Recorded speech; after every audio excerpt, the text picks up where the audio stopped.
November 2006, Oberhausen, Germany. A wrestler climbs to the top rope in front of maybe 400 people. His name is Teddy Hart.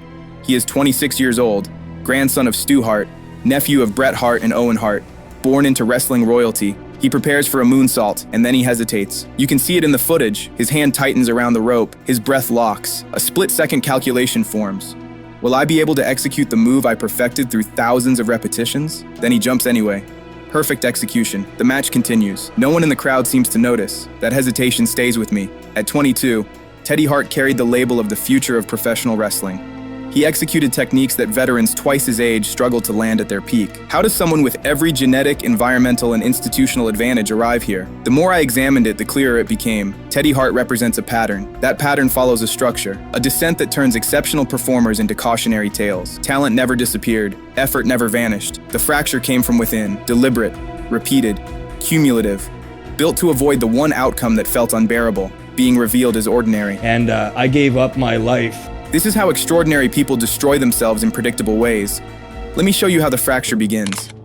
Calgary, Alberta, 2803 Hart Drive. In the basement of that house, Stu Hart ran a training facility that produced some of the greatest technical wrestlers in history. The methodology was called stretching. Trainers would apply legitimate submission holds to students. Real pain, real damage, joints bent past their breaking point. The lesson?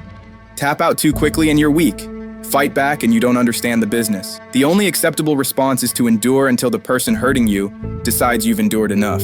This dungeon produced some of the greatest wrestlers of all time: Bret Hart, Owen Hart, Chris Benoit, Edge. But it also installed something else. It taught these performers that wrestling requires absolute mastery, that compromise is moral failure, that your body's capacity for punishment is the baseline measurement of whether you deserve to exist in this industry, which worked brilliantly until wrestling changed. It became less about technical ability and more about characters you could put on lunchboxes, promos that mainstream audiences would remember, storylines simple enough for people who'd never seen a headlock reversal. Suddenly the thing you'd built your entire identity on wasn't what the industry valued. You had to adapt. Except you couldn't, because when your identity and your skill are indistinguishable, adaptation feels like dying. Professional wrestling requires you to become the lie. The character has to persist everywhere, in public, in interviews, at autograph signings, at the grocery store when a fan recognizes you. Because the audience needs to believe the rivalry is real, which means you have to believe it first. To make the performance work, you have to believe three things simultaneously. 1, you are exceptional, not talented,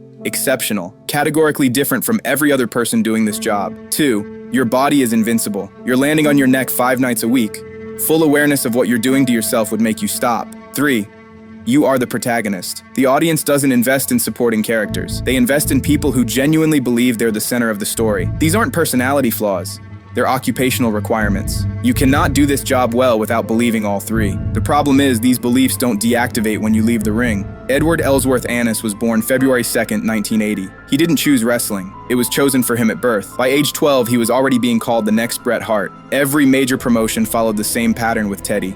Sign him, build him up, position him for a main event push. Then right before that push, missed bookings, backstage, incidents, violations, termination. MLW, Ring of Honor, TNA, AAA, CMLL for 20 years. I think Teddy was engineering his own failures at the exact moment authentic evaluation would become unavoidable. Because when you're born into the Hart family, you don't get to be good. You have to be great. Your grandfather is Stu Hart.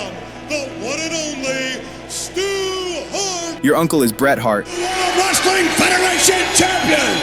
It is the Hitman, Bret Hart. One of the greatest technical wrestlers who ever lived. Your other uncle is Owen Hart, who died performing in front of 16,000 people. That's not aspiration, that's obligation. It happened. There's never been a day that I don't think about him, 100 times a day. And as long as Teddy got fired before reaching the main event, before the big match, before the title run, before the moment the world would see whether he actually was as good as Bret, he preserved one narrative. I could have been as great as them. They just wouldn't let me. The possibility of greatness. Never the certainty, because certainty can be disproven. Possibility can't. This is how the fracture forms. Not from impact, from anticipation. You break yourself before the world can. The first fractures form in your head. When you've spent years believing you're exceptional, you start believing the rules that apply to everyone else don't apply to you. That your character's power in the ring translates to real-world leverage backstage. That the audience's love means the company needs you more than you need them. This is the delusion that shatters careers before they reach escape velocity. April 1990, WrestleMania 6. Ultimate Warrior defeats Hulk Hogan for the WWF Championship in front of 67,678 people at the Sky Dome in Toronto. This is the torch passing moment, but within 6 months, business started declining. The numbers told a story Warrior didn't want to hear. He could draw a big crowd once, but he couldn't sustain the run the way Hogan had. August 26, 1991, hours before SummerSlam, Warrior delivers a letter to Vince McMahon demanding $550,000 in outstanding fees and a written guarantee of Hogan-level pay. McMahon is cornered. The event is hours away. There's no backup plan. McMahon agrees. Warrior performs, gets his money, leaves the building. 4 days later, McMahon suspends him indefinitely. Warrior doesn't return for over a year. When he does, the momentum is gone. Within months, he's fired again. By 1998, no major promotion will employ him. Warrior had the aura, the titles, the push, the platform,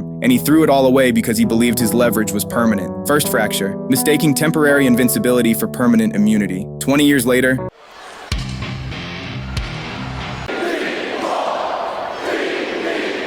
the same calculation with none of the leverage. Ryback was a mid-card performer who got over with the crowd through intensity and a catchphrase. For about 8 months, it looked like he might break through. He didn't. May 2016, Ryback publicly refuses to sign a new WWE contract, demands his release, gets it, then burns every bridge on his way out with ego and antics on social media.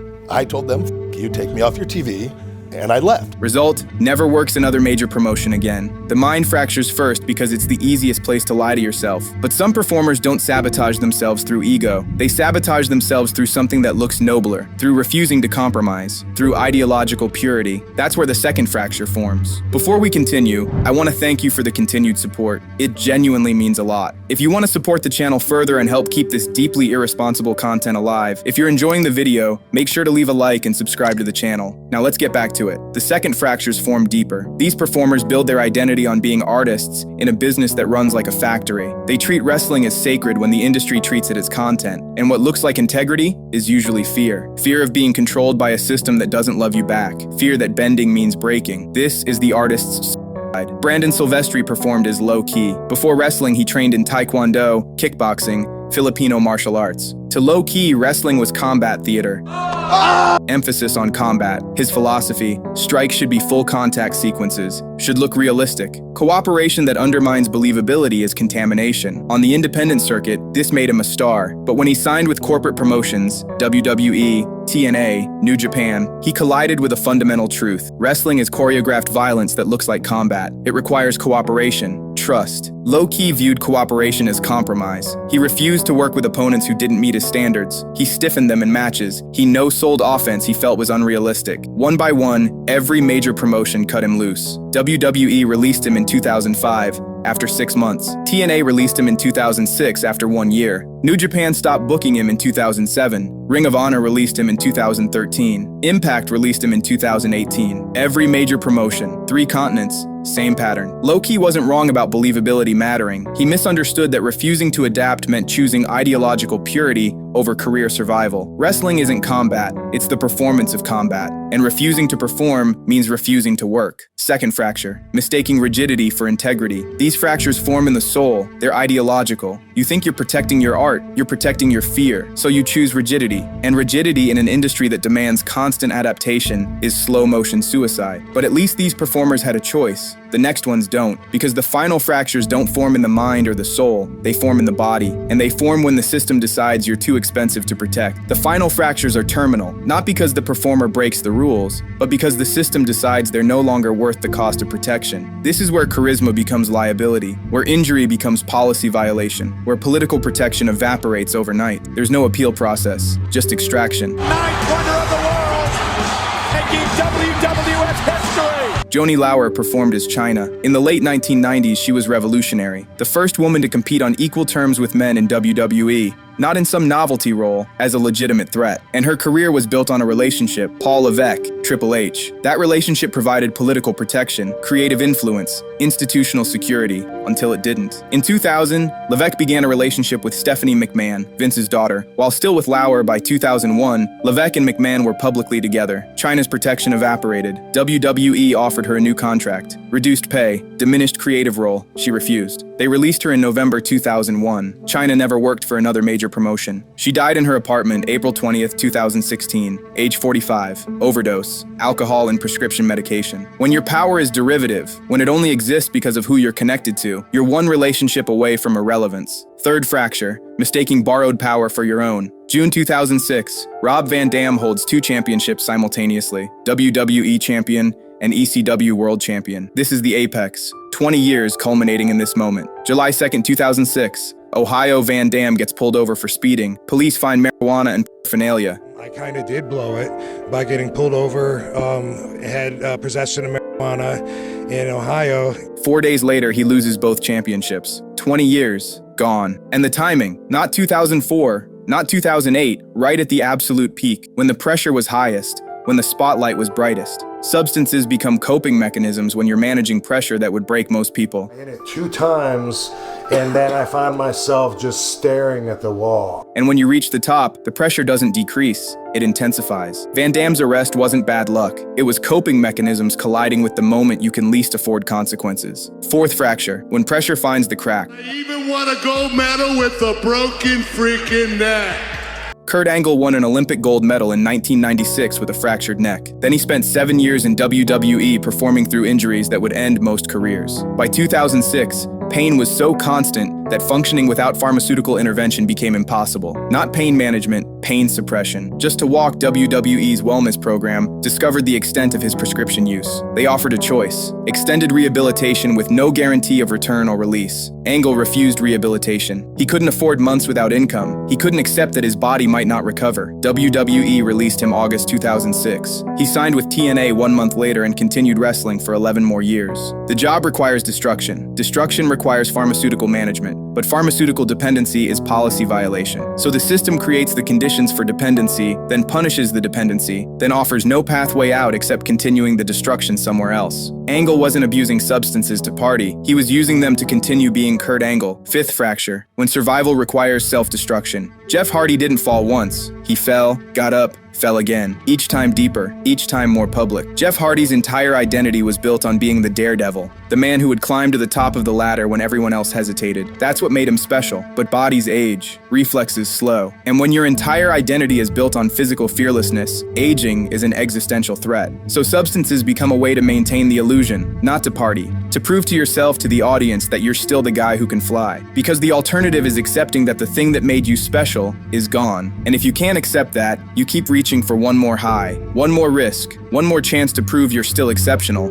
And I thought my back was all jacked up really bad after that. It just knocked the wind out of me. Even when your body is screaming at you to stop, because stopping means admitting it's over, and that admission feels like death. Sixth fracture, when the drug isn't escape, it's proof you're still alive. Eduardo "Gory" Guerrero was born October 9th, 1967. By 1999, Eddie's body was breaking down. Years of high-impact wrestling had destroyed his spine. He began using painkillers, then alcohol, then November 1999, Eddie was found unconscious in a hotel room after overdosing. WWE released him. He entered rehabilitation. Day by day, by the grace of God, I have earned my way back into this ring. Got clean, rebuilt his life. By 2004, Eddie Guerrero held the WWE Championship. Clean, happy, he'd survived. November 13th, 2005, Minneapolis, Minnesota. Eddie Guerrero was found dead in his hotel room, age 38. Acute heart failure caused by atherosclerotic cardiovascular disease. His heart had been so damaged by years of steroid and substance abuse that even after getting clean, the accumulated damage was irreversible. Eddie beat the addiction. He didn't beat the consequences. You can stop the substances. You can get clean. You can rebuild your life. But you can't undo the damage already done. He didn't relapse. The verdict was heart disease. Final fracture, when the body breaks even after you've stopped hitting it. These aren't failures, they're features. The system is designed to extract everything and repair nothing. When a performer's utility expires, institutional support disappears. Performers who survive physically often don't survive psychologically because they have no framework for constructing identity outside the performance. So they remain in orbit. Convention appearances, autograph signings, independent bookings for $200. Not because they love wrestling, but because they don't know how to exist outside it. Let me take you back to where we started. Remember Teddy Hart's hesitation on that rope in Germany? Let me tell you what happened after. He kept wrestling. The bridges kept burning. But something else started too. Allegations. Multiple women's stories of manipulation, abuse, arrests, restraining orders. The man who was once destined to become someone special kept sabotaging the own his career until nothing remains. Look at the names who did something similar. Ultimate Warrior spent his final years making homophobic rants at universities. That homosexual? Homosexuality? You don't have an orgasm on me, honey. Low-key became so toxic, even the independents wouldn't book him. Chyna spent her final years doing adult films and battling addiction in public. Jeff Hardy got arrested on camera high before a match. Eddie's heart gave out in a hotel room at 38. These aren't just careers that ended. These are people who fractured so completely, the pieces couldn't be put back together. And here's what kills me. Every single one of them could see it happening. Warrior knew he was burning his leverage. Low-key knew he was pricing himself out. Teddy knew he was destroying every opportunity. They all knew, but they did it anyway. Because the alternative, accepting they are not the one who be on the posters, that their dream might not work, was worse than destruction. So they chose self-destruction. They engineered it, fracture by fracture, until the person they became was unrecognizable. Teddy Hart is still wrestling. Small shows, smaller crowds. But watch his eyes in recent footage. The hesitation never went away. It's there in every match now, not on the rope, in everything. He's been hesitating for 20 years, not because he's afraid of falling, but because he's afraid of what will happen when he'll land. The dream never dies. There's always another kid in another basement being stretched, being taught that compromise is failure, being given the 3 lies that will fracture them. And they'll take the deal, because the alternative is being ordinary, and to them, that will never be a choice. So they will climb the rope, and they will hesitate, and they jump anyway. The glass ceiling that restricted them is made of bones, their bones, and it'll fracture every single time they'll try to break it. Thank you for watching till the end. Click on the screen to watch Drew McIntyre's journey of redemption. If you enjoyed this video, leave a like and subscribe to the channel. It really helps. Take care of yourselves, and I'll see you next time.